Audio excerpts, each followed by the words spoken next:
नमस्कार और स्वागत है। आज हम कुछ खास ऐतिहासिक दस्तावेज देख रहे हैं। जी। ये दस्तावेज हमें 1915 से 1948 के बीच का दौर दिखाते हैं, महात्मा गांधी और भारतीय राष्ट्रीय आंदोलन। हाँ, बहुत ही महत्वपूर्ण, बहुत ही निर्णायक दौर था ये भारतीय इतिहास का। बिल्कुल। हमारा मकसद है समझना कि गांधी जी के भारत आने से लेकर स्वतंत्रता संग्राम कैसे एक आम लोगों का आंदोलन बन गया। हाँ, ये जानना बहुत जरूरी है। देखिए, अक्सर हम राष्ट्र निर्माताओं की बात करते हैं ना, जैसे इटली में गैरिबाल्डी या अमेरिका में जॉर्ज वॉशिंगटन, और भारत के संदर्भ में ये नाम सबसे पहले गांधी जी का ही आता है। राष्ट्रपिता। सही। पर इतिहास सिर्फ महान व्यक्ति नहीं बनाते। व्यक्ति भी तो उस समय की परिस्थितियों, समाज से प्रभावित होते हैं, उसी दायरे में काम करते हैं। सही कहा। इतिहास व्यक्ति बनाता है और व्यक्ति इतिहास बनाते हैं। तो चलिए इन दस्तावेजों के जरिए इस पूरी कहानी को थोड़ा और खोलते हैं, समझते हैं। बिल्कुल। तो शुरुआत होती है जनवरी 1915 से। गांधी जी भारत लौटे, दक्षिण अफ्रीका में करीब 2 दशक बिताने के बाद। 2 दशक, काफी लंबा समय। हाँ, और इतिहासकार चंद्रन दिवेनेसन ने तो यहाँ तक कहा है कि दक्षिण अफ्रीका ने ही महात्मा का निर्माण किया। अच्छा, ऐसा क्यों? क्योंकि वहीं उन्होंने पहली बार सत्याग्रह का प्रयोग किया, मतलब अहिंसक विरोध का तरीका। वहीं उन्होंने अलग अलग धर्मों के बीच सद्भाव बढ़ाने पर काम किया और जातिगत भेदभाव, खासकर ऊंची जातियों का व्यवहार, उसको लेकर भी लोगों को चेताया। तो वो एक तरह से तैयार होकर भारत आए थे। हाँ, कह सकते हैं। और ये भी ध्यान रखना होगा कि 1915 का भारत 1893 के भारत से बहुत अलग था। जब वो गए थे तब से अब में काफी फर्क आ चुका था। क्या फर्क थे मुख्य रूप से? राजनीतिक रूप से कहीं ज्यादा सक्रिय था देश। भारतीय राष्ट्रीय कांग्रेस की शाखाएं कई शहरों तक पहुंच चुकी थीं और 1905-7 का जो स्वदेशी आंदोलन था, उसने मध्यम वर्ग में एक नई चेतना जगा दी थी। हाँ, और उस समय राजनीति में वो 2 धाराएं भी थी, है ना, गरम दल और नरम दल वाली। बिल्कुल। एक तरफ लाल बाल पाल, लाला लाजपत राय, बाल गंगाधर तिलक, बिपिन चंद्र पाल, ये लोग औपनिवेशिक शासन का उग्र विरोध चाहते थे। और दूसरी तरफ नरम दल था, जैसे गोपाल कृष्ण गोखले, जो गांधी जी के राजनीतिक गुरु भी माने जाते हैं, और मोहम्मद अली जिन्ना भी उस समय उसी विचारधारा के थे। ये लोग धीरे धीरे संवैधानिक तरीकों से बदलाव चाहते थे। तो गांधी जी जब आए, उन्होंने क्या किया? सबसे पहले अपने गुरु गोखले की सलाह मानी। उन्होंने कहा कि पहले 1 साल पूरा भारत घूमो, देश को, लोगों को, जमीनी हकीकत को समझो। अच्छा, सीधा राजनीति में नहीं कूदे? नहीं, पहले समझा। और उनकी पहली बड़ी सार्वजनिक उपस्थिति हुई फरवरी 1916 में बनारस हिंदू विश्वविद्यालय BHU के उद्घाटन समारोह में। हाँ, मैंने पढ़ा है इसके बारे में। वहां तो बड़े बड़े लोग मौजूद थे, राजा महाराजा, अमीर दानदाता, एनी बेसेंट जैसे कांग्रेस नेता। गांधी जी तो उस समय उतने जाने पहचाने नहीं थे। क्या कहा उन्होंने? उन्होंने सीधे सीधे वहां मौजूद अमीर सजे धजे भारतीय अभिजात वर्ग पर निशाना साधा। कहा कि आप लोगों को गरीबों की, मजदूरों की कोई चिंता नहीं है। ओह, सीधे मुंह पर। हाँ। उन्होंने कहा ये BHU का उद्घाटन निश्चित रूप से एक भव्य प्रदर्शन है, लेकिन मुझे चिंता इस बात की है कि यहाँ इतने अमीर लोग हैं और वो लाखों गरीब भारतीय यहाँ नहीं हैं जिनके पसीने की कमाई से ये सब बना है। बहुत तीखी बात कही उन्होंने। और आगे कहा, भारत के लिए कोई मुक्ति नहीं है जब तक आप खुद को इन गहनों से मुक्त नहीं करते और उन्हें भारत में अपने देशवासियों के लिए धरोहर के रूप में नहीं रखते। और ये भी कहा, हमें स्वशासन की भावना नहीं हो सकती यदि हम किसानों से उनकी मेहनत का लगभग पूरा परिणाम छीन लेते हैं। हमारी मुक्ति केवल किसान के माध्यम से ही आ सकती है। तो ये सिर्फ एक भाषण नहीं था, ये एक तरह से उनके भविष्य के काम का एजेंडा था, राष्ट्रवाद को आम आदमी से, किसान से जोड़ने का। एकदम। ये पहली सार्वजनिक घोषणा थी कि भारतीय राष्ट्रवाद को सचमुच भारतीय लोगों का प्रतिनिधि बनना होगा, सिर्फ कुछ पढ़े लिखे अमीरों का नहीं। और इसी के बाद दिसंबर 1916 में लखनऊ कांग्रेस में चंपारण के एक किसान ने उनसे मिलकर नील बागान मालिकों के अत्याचारों के बारे में बताया।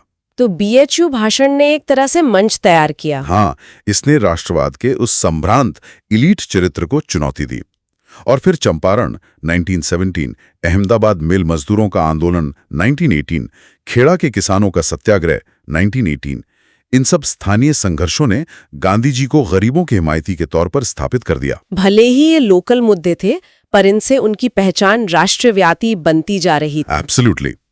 और फिर 1919 में अंग्रेजों ने ही उन्हें एक बड़ा मुद्दा दे दिया, रॉलेट एक्ट। हाँ, पहले विश्व युद्ध के दौरान प्रेस पर सेंसरशिप थी, बिना मुकदमे के नजरबंदी थी। अंग्रेजों ने सर सिडनी रॉलेट की कमेटी की सिफारिश पर इन कड़े कानूनों को जारी रखने का फैसला किया। और गांधी जी ने इसके खिलाफ आवाज उठाई। उन्होंने देशव्यापी अभियान का आह्वान किया रॉलेट एक्ट के खिलाफ। उत्तर और पश्चिम भारत के शहरों में दुकानें बंद हो गईं, स्कूल बंद हो गए, माहौल गर्मा गया। पंजाब में विरोध शायद सबसे ज्यादा था। हाँ, पंजाब में विरोध बहुत तेज था, क्योंकि वहां के बहुत से लोगों ने विश्व युद्ध में अंग्रेजों का साथ दिया था। उन्हें उम्मीद की कि बदले में कुछ राहत मिलेगी, इनाम मिलेगा, पर मिला रॉलेट एक्ट। उल्टा हुआ। बिल्कुल।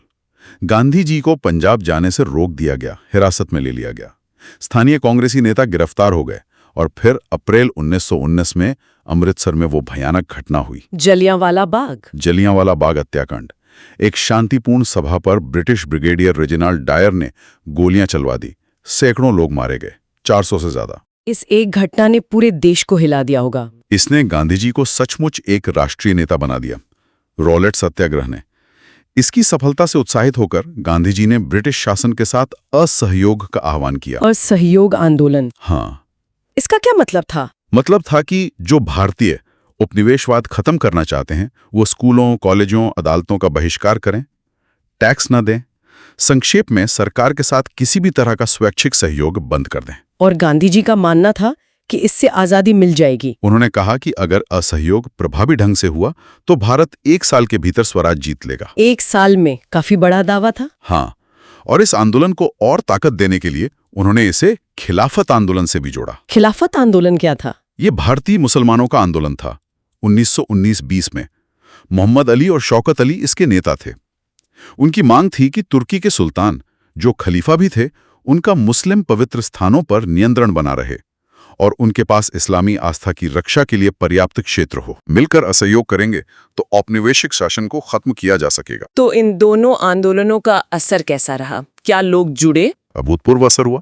छात्र सरकारी स्कूल, कॉलेज जाने से रुक गए। वकीलों ने अदालत जाना बंद कर दिया। कई शहरों में मजदूर वर्ग हड़ताल पर चला गया। गांव में भी असर था? हाँ, बिल्कुल।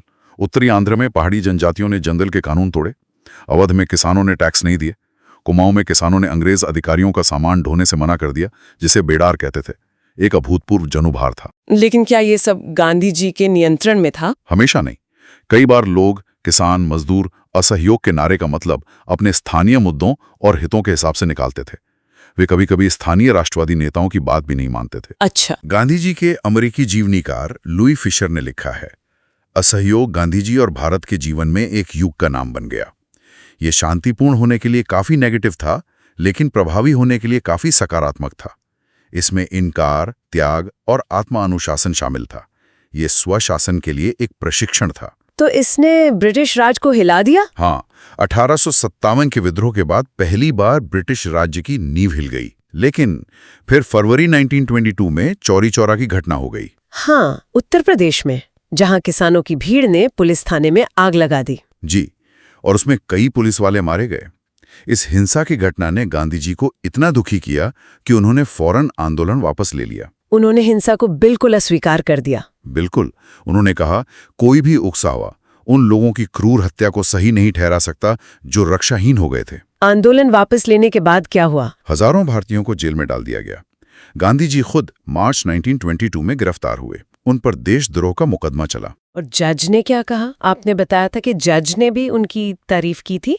हाँ, जज जस्टिस C.N. ब्रूमफील्ड ने सजा सुनाते हुए कहा कि यह मानना नामुमकिन है कि गांधी जी किसी भी ऐसे व्यक्ति से अलग श्रेणी में हैं जिनका मैंने कभी मुकदमा चलाया है या चलाऊंगा। उन्होंने कहा, लाखों देशवासियों की नजर में आप एक महान देशभक्त और नेता हैं। राजनीति में आपसे मतभेद रखने वाले भी आपको उच्च आदर्शों और संत जैसे जीवन वाले व्यक्ति के रूप में देखते हैं। वाह, जज ने खुद ये कहा? हाँ, लेकिन क्योंकि गांधी जी ने कानून तोड़ा था, इसलिए उन्हें सजा देना जरूरी था। 6 साल की कैद सुनाई। पर जज ने यह भी कहा, यदि भारत में घटनाओं का क्रम सरकार के लिए अवधि कम करना और आपको रिहा करना संभव बनाता है, तो मुझसे ज्यादा खुश कोई नहीं होगा। ये दिखाता है कि गांधी जी का नैतिक प्रभाव कितना जबरदस्त था। बिल्कुल। और 1922 तक ये साफ हो गया था कि गांधी जी ने भारतीय राष्ट्रवाद को पूरी तरह बदल दिया है। जो वादा उन्होंने BHU भाषण में किया था, वो निभाया था। कैसे? अब ये सिर्फ कुछ पढ़े लिखे पेशेवरों और बुद्धिजीवियों का आंदोलन नहीं रह गया था। अब लाखों किसान, मजदूर, कारीगर इसमें शामिल हो चुके थे। और वो गांधी जी का बहुत सम्मान करते थे, उन्हें महात्मा कहते थे। हाँ, क्योंकि वो उनकी तरह कपड़े पहनते थे, उनकी तरह रहते थे, उनकी भाषा बोलते थे। दूसरे नेताओं की तरह वो आम लोगों से अलग नहीं दिखते थे, बल्कि उनके साथ सहानुभूति रखते थे, उनसे जुड़ते थे। उनकी वेशभूषा भी इसका प्रतीक थी, है ना? जहां दूसरे नेता पश्चिमी सूट या भारतीय बंद गला पहनते थे, गांधी जी लोगों के बीच एक साधारण धोती या लंगोटी में जाते थे और अपना कुछ समय रोज चरखे पर बिताते थे। दूसरों को भी चरखा चलाने के लिए प्रोत्साहित करते थे। चरखा चलाना सिर्फ कपड़ा बनाना तो नहीं था, इसका कोई गहरा मतलब था। हाँ, जरूर। कताई का काम करके गांधी जी ने पारंपरिक जाति व्यवस्था की एक बड़ी दीवार को तोड़ने की कोशिश की। मानसिक श्रम और शारीरिक श्रम के बीच के भेद को, शारीरिक श्रम को सम्मान दिलाया। और आम लोगों के बीच तो उनकी छवि लगभग चमत्कारी बन गई थी। हमने उन अफवाहों के बारे में पढ़ा है। हाँ, इतिहासकार शाहिद अमीन ने इस पर बहुत दिलचस्प काम किया है, खासकर पूर्वी उत्तर प्रदेश के किसानों के बीच गांधी जी की छवि पर। फरवरी 1921 में जब गांधी जी उस इलाके में गए तो हर जगह भारी भीड़ ने उनका स्वागत किया। और वो अफवाहें, जैसे उनके कहने पर खेत में फसल बदल गई। हाँ, ऐसी कई अफवाहें फैली कि उनके पास चमत्कारी शक्तियां हैं, कि राजा ने उन्हें किसानों का दुख दूर करने भेजा है, कि वो अंग्रेज अधिकारियों को हटा सकते हैं। यहाँ तक कि गांधी जी की शक्ति अंग्रेजी सम्राट से भी ज्यादा है और उनके आने से अंग्रेज भाग जाएंगे। अविश्वसनीय लगता है। और ये भी कि जो उनका विरोध करेगा उसके साथ बुरा होगा, जैसे किसी आलोचक का घर रहस्यमयी तरीके से ढह गया या फसल बर्बाद हो गई। तो लोग उन्हें गांधी बाबा या गांधी महाराज कहने लगे थे, एक उद्धारकर्ता के रूप में देख रहे थे। बिल्कुल, एक ऐसा नेता जो उन्हें भारी टैक्स और जुल्म से बचाएगा, उनके जीवन में सम्मान और स्वायत्तता वापस लाएगा। उनकी तपस्वी जीवन शैली, उनकी धोती, उनका चरखा, इन सब ने उनकी अपील को और बढ़ाया। वो थे तो व्यापारी जाति के, पेशे से वकील, लेकिन उनका रहन सहन और हाथ से काम करने का प्रेम उन्हें मजदूरों और गरीबों के बहुत करीब ले आया। हाँ, जहां दूसरे नेता उनसे ऊपर से बात करते थे, गांधी जी उनकी तरह दिखते थे, उन्हें समझते थे, उनके जीवन से जुड़े हुए लगते थे। लेकिन ये सिर्फ व्यक्तिगत करिश्मा तो नहीं था, संगठन का भी बड़ा हाथ रहा होगा। निश्चित रूप से गांधी जी की जन अपील असली थी, लेकिन राष्ट्रवाद का आधार इतना बड़ा करने में उनके सावधानीपूर्वक संगठन की भी भूमिका थी। क्या किया गया संगठन के स्तर पर? भारत के अलग अलग हिस्सों में कांग्रेस की नई शाखाएं खोली गईं। रियासतों में राष्ट्रवाद को बढ़ावा देने के लिए प्रजामंडलों की स्थापना हुई। अच्छा, रियासतों में भी? हाँ, और गांधी जी ने अंग्रेजी की जगह, जो शासकों की भाषा थी, मातृभाषा में राष्ट्रवादी संदेश फैलाने पर जोर दिया। ये बहुत महत्वपूर्ण रहा होगा। बिल्कुल। इसी वजह से कांग्रेस की प्रांतीय समितियां ब्रिटिश भारत की कृत्रिम सीमाओं के बजाय भाषाई क्षेत्रों के आधार पर बनाई गईं। इन सब तरीकों से राष्ट्रवाद देश के कोने कोने तक पहुंचा, उन सामाजिक समूहों तक पहुंचा जो पहले इससे अछूते थे। और अब इसमें अमीर लोग भी जुड़ रहे थे, उद्योगपति वगैरह। हाँ, अब तक कांग्रेस के समर्थकों में कुछ बहुत अमीर व्यवसायी और उद्योगपति भी शामिल हो गए थे। जीडी बिड़ला जैसे कुछ उद्यमियों ने तो खुलकर राष्ट्रीय आंदोलन का समर्थन किया, कुछ दूसरों ने चुपचाप मदद की। तो गरीब किसान से लेकर अमीर उद्योगपति तक सब उनके प्रशंसक थे। हाँ, लेकिन ये भी याद रखना जरूरी है कि ये सिर्फ गांधी जी का काम नहीं था। गांधीवादी राष्ट्रवाद का विकास उनके अनुयायियों पर भी बहुत निर्भर था। कौन थे ये प्रमुख अनुयायी? 1917 से 1922 के बीच बहुत से प्रतिभाशाली भारतीय गांधी जी से जुड़े। महादेव देसाई, वल्लभ भाई पटेल, जेबी कृपलानी, सुभाष चंद्र बोस, अबुल कलाम आजाद, जवाहरलाल नेहरू, सरोजनी नायडू, गोविंद बल्लभ पंत, सी राजगोपालाचारी, ये कुछ बड़े नाम हैं। ये तो अलग अलग क्षेत्रों और धर्मों से थे। हाँ, और फिर इन नेताओं ने आगे अनगिनत और भारतीयों को कांग्रेस में शामिल होने और काम करने के लिए प्रेरित किया। एक पूरा नेटवर्क बन गया। फरवरी 1924 में गांधी जी जेल से रिहा हुए। उसके बाद उन्होंने क्या किया? उसके बाद कुछ समय के लिए उन्होंने अपना ध्यान ज्यादातर खादी को बढ़ावा देने और अस्पृश्यता यानी छुआछूत को खत्म करने पर लगाया। तो वो राजनीति के साथ साथ समाज सुधार पर भी बराबर जोर देते थे। बिल्कुल, गांधी जी जितने राजनीतिज्ञ थे उतने ही समाज सुधारक भी थे। उनका मानना था कि स्वतंत्रता के योग्य होने के लिए भारतीयों को बाल विवाह और अस्पृश्यता जैसी सामाजिक बुराइयों से छुटकारा पाना होगा। और हिंदू मुस्लिम एकता पर भी उनका बहुत जोर था। हाँ, उनका मानना था कि एक धर्म के लोगों को दूसरे धर्म के लोगों के प्रति सच्ची सहिष्णुता दिखानी होगी और आर्थिक मोर्चे पर आत्मनिर्भर बनना होगा। इसीलिए खादी पहनने पर इतना जोर था, ताकि विदेशों से आयातित मिल के कपड़ों पर निर्भरता कम हो। तो असहयोग आंदोलन खत्म होने के बाद कुछ साल उन्होंने इसी काम पर लगाए। जी, लेकिन 1928 के आसपास उन्होंने फिर से राजनीति में सक्रिय होने के बारे में सोचना शुरू किया। उस समय साइमन कमीशन का विरोध चल रहा था। हाँ, इंग्लैंड से एक कमीशन भेजा गया था जिसमें सारे सदस्य गोरे थे, अंग्रेज थे। उसका पूरे भारत में विरोध हुआ। गांधी जी ने खुद इस आंदोलन में सीधे हिस्सा नहीं लिया, पर अपना समर्थन दिया। जैसे उन्होंने उसी साल बारडोली में हुए किसान सत्याग्रह को भी अपना आशीर्वाद दिया था। और फिर आया दिसंबर 1929 का लाहौर कांग्रेस अधिवेशन। ये एक बड़ा मोड़ था, है ना? हाँ, बहुत बड़ा। 2 बातें खास थीं। एक, जवाहरलाल नेहरू अध्यक्ष चुने गए, जो एक तरह से नेतृत्व युवा पीढ़ी को सौंपने का संकेत था। और दूसरी और ज्यादा महत्वपूर्ण बात थी पूर्ण स्वराज, यानी पूरी आजादी का संकल्प लेना। अब लक्ष्य डोमिनियन स्टेटस नहीं, बल्कि पूर्ण स्वतंत्रता था। इसके बाद राजनीति में तेजी आ गई। बिल्कुल। 26 जनवरी 1930 को पहली बार स्वतंत्रता दिवस मनाया गया। अलग अलग जगहों पर राष्ट्रीय झंडा फहराया गया, देशभक्ति के गीत गाए गए। गांधी जी ने खुद निर्देश दिए कि इस दिन को कैसे मनाया जाए। और इसी माहौल में उन्होंने अपने अगले बड़े आंदोलन की योजना बनाई। हाँ, इस स्वतंत्रता दिवस के तुरंत बाद गांधी जी ने घोषणा की कि वे ब्रिटिश भारत के सबसे नापसंद कानूनों में से एक को तोड़ने के लिए एक मार्च का नेतृत्व करेंगे। नमक कानून, जो राज्य को नमक बनाने और बेचने का एकाधिकार देता था। नमक को ही क्यों चुना उन्होंने? ये गांधी जी की रणनीतिक समझ का एक और बेहतरीन उदाहरण था। देखिए, नमक हर भारतीय घर की जरूरत है, अमीर हो या गरीब। सही बात है। लेकिन लोगों को घरेलू उपयोग के लिए भी नमक बनाने से मना किया गया था। उन्हें दुकानों से ऊंची कीमत पर खरीदना पड़ता था। नमक पर राज्य का ये एकाधिकार बहुत ज्यादा अलोकप्रिय था। तो इसे अपना निशाना बनाकर गांधी जी ब्रिटिश शासन के खिलाफ एक व्यापक असंतोष को संगठित करना चाहते थे। उन्होंने लिखा कि यह नमक कर की दुष्टता है। ये राष्ट्र की जरूरत पर टैक्स लगाता है। ये कर लोगों की उदासीनता के कारण इतने लंबे समय तक बना रहा। अब जब जनता जाग गई है तो इस कर को जाना होगा। तो जहां भारतीय इस चुनौती का महत्व समझ रहे थे, वहीं ब्रिटिश राज ने इसे गंभीरता से नहीं लिया। शुरू में तो बिल्कुल नहीं। गांधी जी ने वाइसरॉय लॉर्ड इरविन को अपने नमक मार्च की पहले ही सूचना दे दी थी, लेकिन इरविन इसके असर को समझ ही नहीं पाए। उन्होंने इसे हल्के में लिया। और फिर 12 मार्च 1930 को मार्च शुरू हुआ। हाँ, गांधी जी ने साबरमती में अपने आश्रम से समुद्र की ओर चलना शुरू किया, दांडी की ओर। कितने दिन चला ये मार्च? लगभग 3 हफ्ते। 3 हफ्ते बाद वो दांडी पहुंचे और वहां समुद्र के किनारे मुट्ठी भर नमक बनाकर कानून तोड़ा। खुद को कानून की नजर में अपराधी बना लिया। और इसका असर क्या हुआ? देखते ही देखते पूरे देश में समानांतर नमक मार्च होने लगे। लोग जगह जगह नमक कानून तोड़ने लगे। तो ये सिर्फ नमक कानून तोड़ने तक सीमित नहीं रहा? नहीं, बिल्कुल नहीं। जैसे असहयोग आंदोलन में हुआ था, वैसे ही इस बार भी हुआ।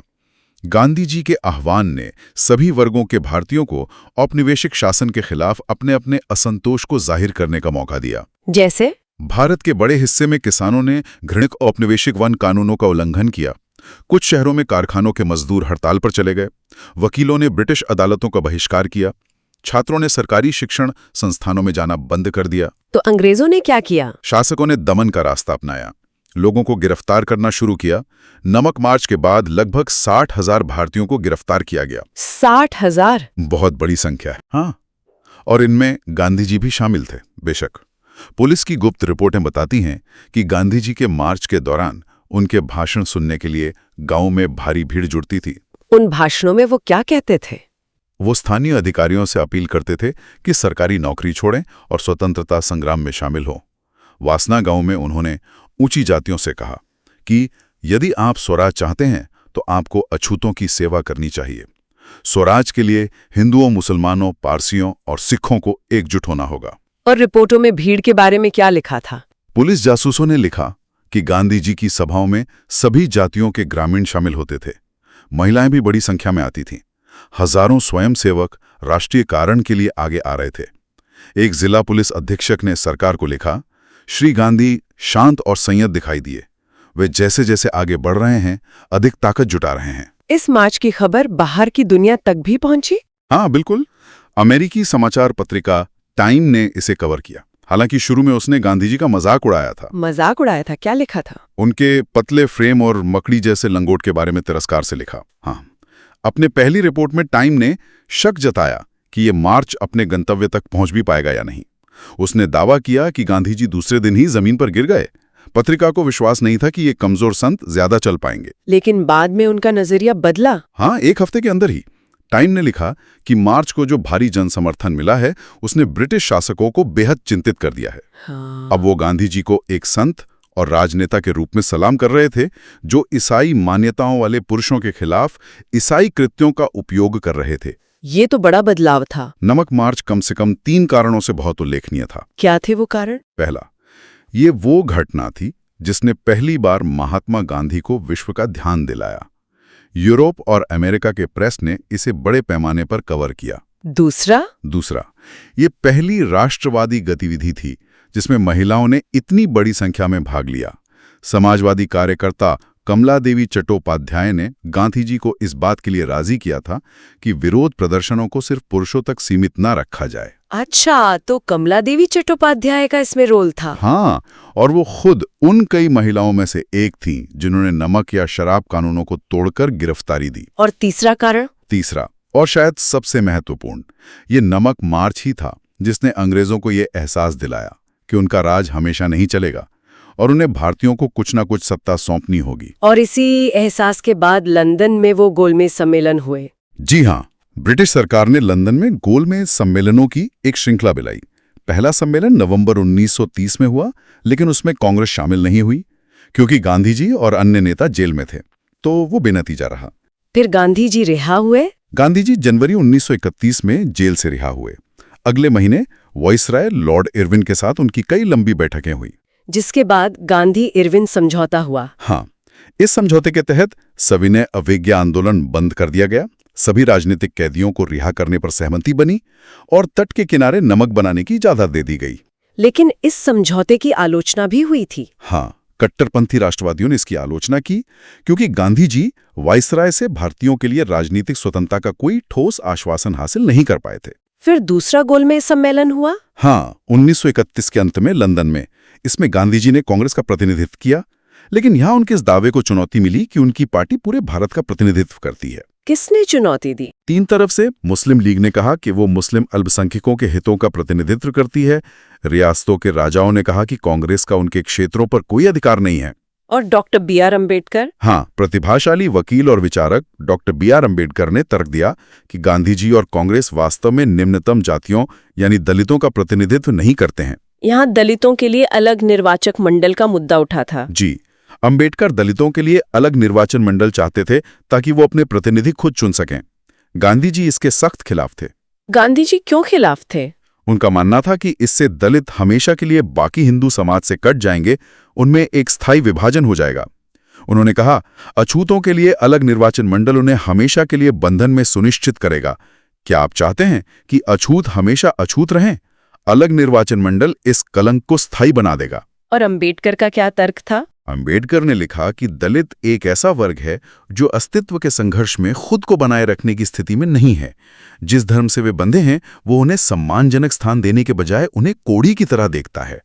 आर्थिक रूप से वे पूरी तरह से उच्च जाति के हिंदुओं पर निर्भर हैं।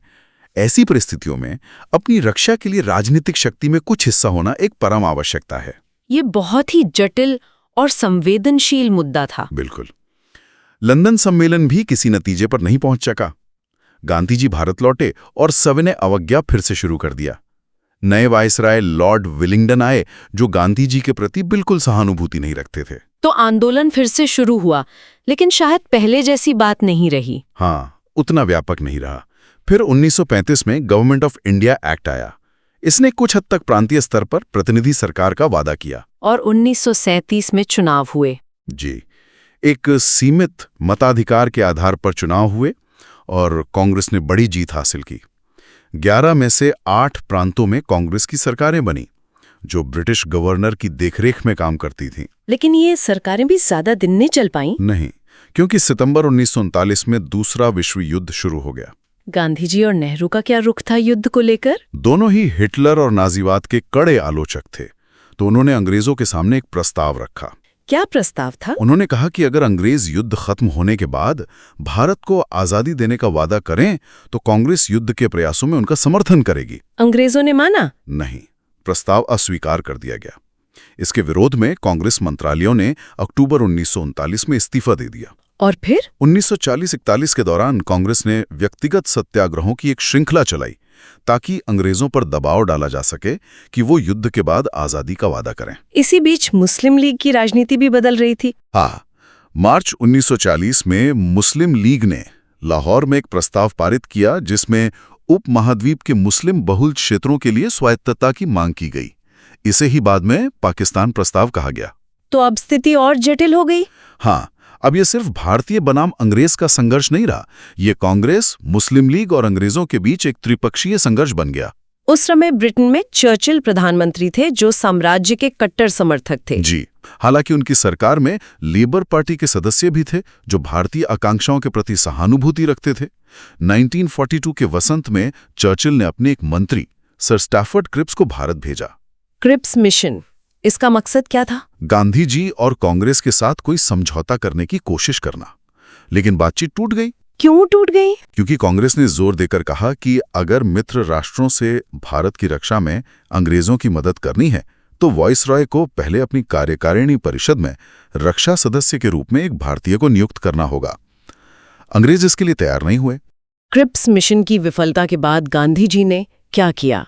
उन्होंने ब्रिटिश शासन के खिलाफ अपना तीसरा बड़ा आंदोलन शुरू करने का फैसला किया, भारत छोड़ो आंदोलन।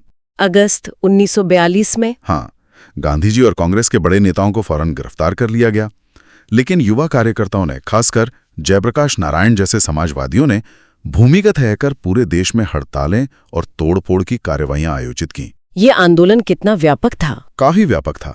कई जिलों में जैसे पश्चिम में सतारा और पूर्व में मेदिनीपुर स्वतंत्र सरकारों की घोषणा कर दी गई।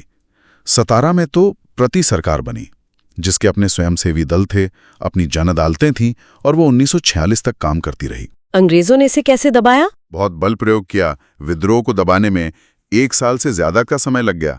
तो भारत छोड़ो वास्तव में एक जन आंदोलन था। हाँ, बिल्कुल। इसने लाखों आम भारतीयों को अपने दायरे में ला दिया। इसने खासतौर पर युवाओं को बहुत उत्साहित किया।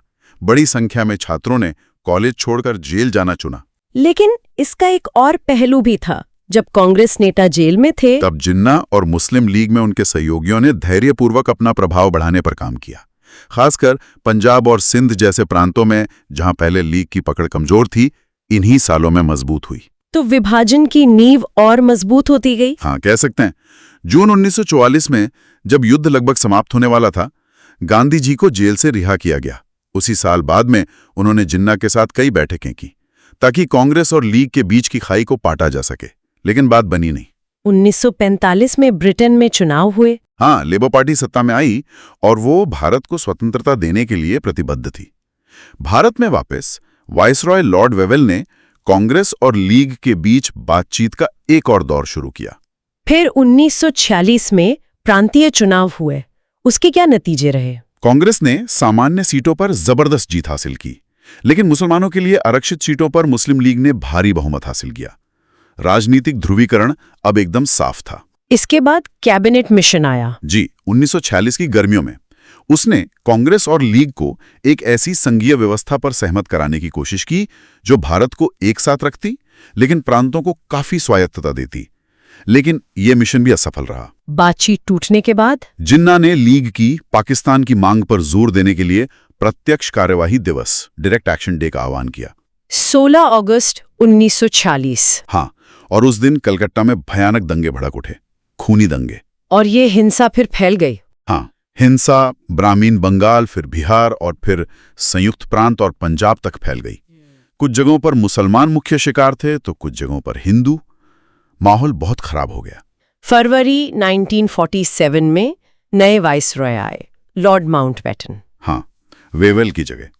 माउंटबेटन ने बातचीत का एक आखिरी दौर चलाया, लेकिन जब वो भी बेनतीजा रहा तो उन्होंने घोषणा कर दी कि ब्रिटिश भारत को स्वतंत्र कर दिया जाएगा, लेकिन उसका विभाजन भी होगा। और आज़ादी की तारीख 15 अगस्त तय हुई। जी, जब 15 अगस्त का दिन आया तो भारत के अलग अलग हिस्सों में बहुत उत्साह के साथ इसे मनाया गया। दिल्ली में संविधान सभा की बैठक शुरू हुई तो अध्यक्ष ने राष्ट्रपिता मोहनदास करमचंद गांधी का नाम लेकर उन्हें श्रद्धांजलि दी। तालियां बजी। विधानसभा के बाहर भीड़ महात्मा गांधी की जय के नारे लगा रही थी। लेकिन गांधी जी उस दिन दिल्ली में नहीं थे। नहीं, वो कलकत्ता में थे। लेकिन उन्होंने वहां भी किसी समारोह में हिस्सा नहीं लिया, नहीं झंडा फहराया। उन्होंने उस दिन क्या किया? गांधी जी ने उस दिन 24 घंटे का उपवास रखा। जिस स्वतंत्रता के लिए उन्होंने इतने लंबे समय तक संघर्ष किया था, वो एक ऐसी कीमत पर आई थी जिसे वो स्वीकार नहीं कर सकते थे। एक बटा हुआ राष्ट्र और हिंदू और मुसलमान एक दूसरे के खून के प्यासे। ये उनके लिए बहुत दुखद रहा होगा। बहुत ज्यादा। उनके जीवनीकार डीजी तेंदुलकर लिखते हैं कि सितंबर और अक्टूबर के महीनों में गांधी जी अस्पतालों और शरणार्थी शिविरों में घूमते रहे और दुखी लोगों को सांत्वना देते रहे। वो सबसे अपील कर रहे थे कि अतीत को भूलें, अपने दुखों पर ध्यान ना दें, बल्कि एक दूसरे की ओर दोस्ती का हाथ बढ़ाएं और शांति से रहने का संकल्प लें। और कांग्रेस ने भी उनकी पहल पर कुछ किया? हाँ, गांधी जी और नेहरू की पहल पर कांग्रेस ने अल्पसंख्यकों के अधिकारों पर एक प्रस्ताव पारित किया। पार्टी ने कभी भी दो राष्ट्र सिद्धांत को स्वीकार नहीं किया था। विभाजन स्वीकार करने के लिए मजबूर होने पर भी वो मानती थी कि भारत कई धर्मों और कई नस्लों की भूमि है और ऐसा ही रहना चाहिए। उन्होंने भारत को एक धर्मनिरपेक्ष राज्य बनाने का संकल्प लिया जी, कि पाकिस्तान में चाहे जो भी हो, भारत एक लोकतांत्रिक धर्मनिरपेक्ष राज्य होगा जहां सभी नागरिकों को पूर्ण अधिकार प्राप्त हो और वे राज्य की सुरक्षा के समान रूप से हकदार हों, चाहे वे किसी भी धर्म के हों। कई विद्वान आजादी के बाद के इन महीनों को गांधी जी का सबसे शानदार घंटा, फाइनेस्ट आवर कहते हैं। हाँ, क्योंकि वो उस भयानक हिंसा और नफरत के बीच शांति और सद्भाव के लिए लगातार काम कर रहे थे। बंगाल में शांति लाने के बाद गांधी जी दिल्ली आ गए। यहाँ से वो पंजाब के दंगाग्रस्त इलाकों में जाना चाहते थे। लेकिन दिल्ली में भी माहौल ठीक नहीं था। नहीं, राजधानी में उनकी प्रार्थना सभाओं में कुछ शरणार्थी बाधा डालते थे। वो कुरान की आयतें पढ़ने पर आपत्ति जताते थे या नारे लगाते थे कि गांधी जी पाकिस्तान में रहने वाले हिंदुओं और सिखों के कष्टों के बारे में क्यों नहीं बोलते, जबकि वो उनके लिए भी चिंतित थे। बिल्कुल, गांधी जी पाकिस्तान में अल्पसंख्यक समुदाय के कष्टों से समान रूप से चिंतित थे। वो उनकी मदद के लिए वहां जाना चाहते थे, लेकिन उन्होंने कहा कि वो किस मुंह से वहां जाएं जब वो दिल्ली में ही मुसलमानों को पूरी सुरक्षा की गारंटी नहीं दे सकते। 20 जनवरी 1948 को उनकी जान लेने की कोशिश भी हुई। हाँ, एक बम फेंका गया था प्रार्थना सभा में, लेकिन वो डरे नहीं, अपना काम करते रहे। 26 जनवरी को उन्होंने अपनी प्रार्थना सभा में बात की कि कैसे इस दिन को पहले स्वतंत्रता दिवस के रूप में मनाया जाता था। अब स्वतंत्रता आ तो गई थी, लेकिन इसके शुरुआती महीने बहुत निराशाजनक रहे थे। फिर भी वो निराश नहीं थे। उन्हें भरोसा था कि सबसे बुरा दौर बीत चुका है। उन्होंने उम्मीद जताई कि भारतीय अब से सभी वर्गों और पंथों की समानता के लिए सामूहिक रूप से काम करेंगे। कभी भी बहुसंख्यक समुदाय का अल्पसंख्यक पर प्रभुत्व नहीं होगा। उन्होंने भारत और पाकिस्तान के भविष्य के रिश्तों पर भी कुछ कहा। हाँ, उन्होंने उम्मीद जताई कि यद्यपि भौगोलिक और राजनीतिक रूप से भारत दो भागों में विभाजित है, दिल से हम हमेशा दोस्त और भाई रहेंगे जो एक दूसरे की मदद और सम्मान करते हैं और बाहरी दुनिया के लिए एक होंगे।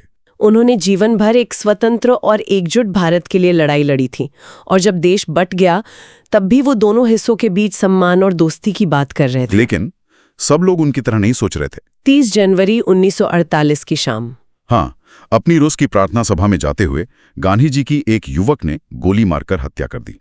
हत्यारा, जिसने बाद में आत्मसमर्पण कर दिया, नाथूराम गोडसे था। उनकी मृत्यु से पूरे देश और दुनिया में शोक की लहर दौड़ गई। असाधारण दुख का सैलाब उमड़ पड़ा। भारत में हर राजनीतिक विचारधारा के लोगों ने उन्हें श्रद्धांजलि दी। जॉर्ज ऑरवेल और एल्बर्ट आइंस्टाइन जैसी अंतर्राष्ट्रीय हस्तियों ने भी गहरा दुख व्यक्त किया। टाइम पत्रिका, जिसने कभी उनका मजाक उड़ाया था, उसने क्या कहा? टाइम ने अब उनकी शहादत की तुलना अब्राहम लिंकन से की। उसने लिखा कि जैसे एक कट्टर अमेरिकी ने लिंकन को इसलिए मारा था क्योंकि वो मानते थे कि सभी मनुष्य समान हैं, चाहे उनकी नस्ल या रंग कुछ भी हो, वैसे ही एक कट्टर हिंदू ने गांधी जी को इसलिए मारा क्योंकि वो मानते थे कि विभिन्न धर्मों के भारतीयों के बीच दोस्ती संभव है, बल्कि जरूरी है। ये सब जानकारी, ये पूरी कहानी हमें पता कैसे चलती है? इसके स्रोत क्या हैं? देखिए, कई तरह के स्रोत हैं।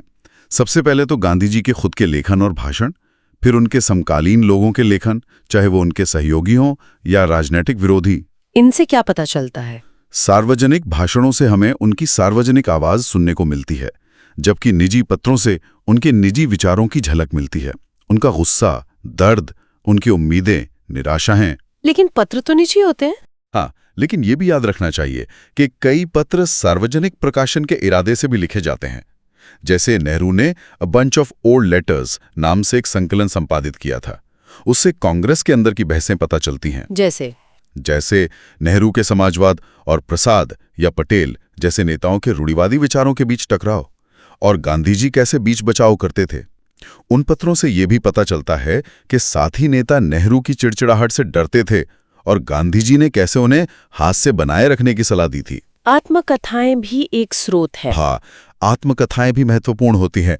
उनमें मानवीय विवरण होते हैं, लेकिन वो अक्सर काफी बाद में याददाश्त के आधार पर लिखी जाती हैं, और लेखक खुद को जैसा दिखाना चाहता है वैसा ही चित्रण करता है, तो उन्हें भी सावधानी से पढ़ना चाहिए। सरकारी रिकॉर्ड भी होंगे। बिल्कुल, सरकारी रिकॉर्ड जैसे पुलिस और दूसरे अधिकारियों द्वारा लिखे गए पत्र और रिपोर्ट, गृह विभाग की पाक्षिक रिपोर्टें, फोर्टनाइटली रिपोर्ट्स बहुत महत्वपूर्ण हैं। ये पहले गुप्त थी, लेकिन अब अभिलेखागार में उपलब्ध हैं। इनसे क्या पता चलता है? क्या ये निष्पक्ष होती हों? ये अक्सर आधिकारिक पूर्वाग्रहों या चिंताओं को दर्शाती हैं। अधिकारी अपने नजरिए से घटनाओं को देखते थे। जैसे नमक मार्च के दौरान की पाक्षिक रिपोर्टों ने शुरू में जन प्रतिक्रिया को कम करके आंका, लिखा कि ये नाटकीय है, कम उत्साह है। लेकिन बाद में जब आंदोलन फैला तो उन्होंने व्यापक अवज्ञा और नेहरू की गिरफ्तारी जैसी बातें स्वीकार की। और उस समय के अखबार? हाँ, समकालीन समाचार पत्र अंग्रेजी और भारतीय भाषाओं के भी गांधी जी की गतिविधियों और लोगों की उनके बारे में सोच को दर्शाते हैं।